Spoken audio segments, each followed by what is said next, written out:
இந்த விழா இன்றைக்கு வந்து ஒரு குடும்ப விழாவாக இருக்கிறது. நான் பக்கத்தில் உட்காந்து நான் பார்த்துட்டு இருக்கேன். நான் ஒவ்வொரு விஷயங்களையும் ரொம்ப உன்னிப்பாக கவனிச்சுட்டு இருக்கேன். சுந்தர் சி சார் சொன்னுடைய வார்த்தை, ஒரு குருவுக்கு அவர் கொடுக்குற இதை விட மரியாதையை வேற யாருமே கொடுக்கவே முடியாது. அது வந்து சினிமாவில் அத்தனை பேரும் பாடமாக கற்றுக்க வேண்டிய ஒரு விஷயம். அதே போல் பாக்கியராஜ் சார் போகும்பொழுதும் மணிவண்ணன் சார் எந்திரிச்சு நிற்கிறாரு, சத்யராஜ் சார் எந்திரிச்சு நிற்கிறாரு. நான் உட்காந்துக்கிட்டே இருக்கேன். நான் உட்காந்துக்கிட்டே இருக்கேன். எனக்கு அது புரியவே இல்லை. இப்படி கிராஸ் பண்ணும்போது எந்திரிச்சு நிற்கிறாரு, திருப்பி போகும்போது எந்திரிச்சு நிற்கிறாரு.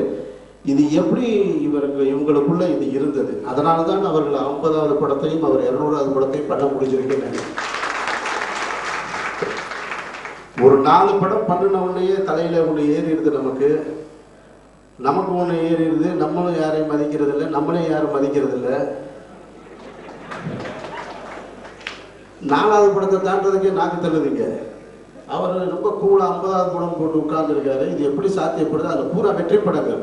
ஸ்ரீகாந்த் சொன்னது வந்து உண்மை. பழனியப்பன், கருப்பழனியப்பன் அவர்கிட்ட வேலை பார்த்தானா என்னன்னு எனக்கு தெரியாது. வாரத்தில் 3 தடவையாவது மணிவண்ணன் சாரை பற்றி சொல்லிக்கிட்டே இருப்பான்.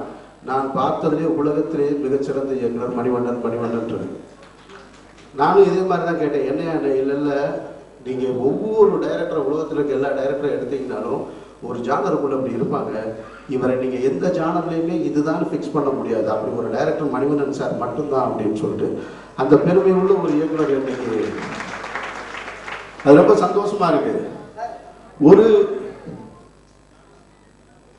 ஒரு திரைப்படம் இன்றைக்கெல்லாம் இயக்குநர்களுக்கும் அவர் சொல்லிட்டு இன்னும் சில அவர்கள் ரொம்ப பாடமாக இந்த மேடையில் உட்கார்ந்துருக்கிறது என்னன்னா, இன்றைக்கு இருக்கக்கூடிய கதாநாயகர்களுக்கும் இயக்குநர்களுக்கும் பாடமாக இந்த மேடையில் அவங்க 2 பேர் உட்கார்ந்துருக்காங்க. ஒரு படம் முடிஞ்ச உடனே மணிவண்ணன் சாருக்கு அது ஞாபகம் இருக்கான்னு தெரில. ஒரு படம் சேர்ந்து நடித்த உடனே டைரக்டருக்கும் படம் முடியும் போதே டைரக்டருக்கும் ஹீரோவுக்கும் சண்டை வந்துடுது.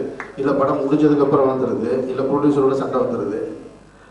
என்ன காரணம் கேட்டால் என்னால் தான் படம் ஓடிச்சு, இல்லை ஒன்னால தான் படம் ஓடிச்சுன்னு 2 பேரும் மாற்றி பேசிக்கிறாங்க. ஸோ அதுக்கப்புறம் 2 பேரும் சந்திச்சுக்கிறதே இல்லை. ஒரு படத்துக்கு மேலே வேலையே செய்ய முடியல எந்த டைரக்டரும் எந்த ஹீரோவும். அதுதான் இன்றைக்கி உள்ள சுச்சுவேஷன். அவர் 100வது நாள் ஆரம்பித்து இன்றைக்கு 25 படம் ஒரு ஹீரோ ஒரு டைரக்டர்னா, அப்புறம் 100வது நாள் ஆரம்பிக்கும் போது எந்த மனநிலையில் உட்காந்துருந்தாங்களோ அதே மனநிலையில் தான் 2 பேர் உட்காந்துருக்காங்க. அவங்க 2 பேரும் கமெண்ட் அடிச்சுக்கிட்டே இருக்காங்க. அதை நான் சொல்ல முடியாது. பக்கத்தில் உட்காந்து கேட்டேன். இது முதல் படம் பண்ணுறவங்க கூட இவ்வளோ தைரியமாக உட்காந்து அந்த வயசு போய் செய்ய முடியாது அந்த வேலையை.